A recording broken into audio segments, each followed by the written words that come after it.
Rotor, or open-end spinning, came into widespread use in the late 70s and early 80s. It is still in use today and comprises a large percentage of the 100% cotton yarn spun in the United States. It is very fast when compared to ring spinning, up to 10 times the production per spindle.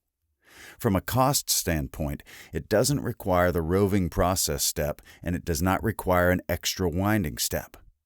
Yarn is ready for use directly from the machine. Typically, rotor spinning only produces Z-twist yarns.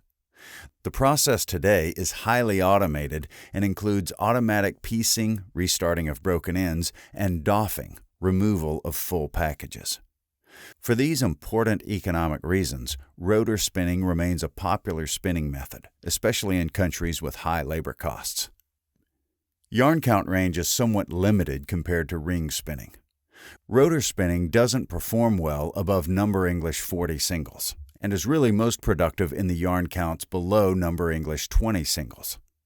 Rotor spinning is popular for products which use a medium to coarse yarn count, such as denim, socks, and underwear. Let's take a closer look at the rotor spinning process.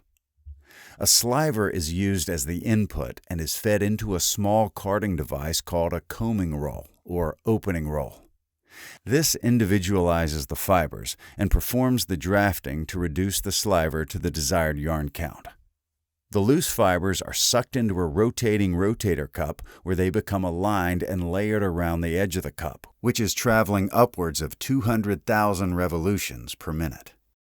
The fibers collecting around the edge are attached to the rolling open end of yarn found there, thus the name open and spinning. By maintaining the open end, twist is added to the yarn as new fibers are added, preventing twist from traveling up the fiber mass being fed into the system. The yarn is withdrawn and the process becomes continuous. Before being wound, the yarn passes through a quality control sensor which helps to identify and remove defects in the yarn.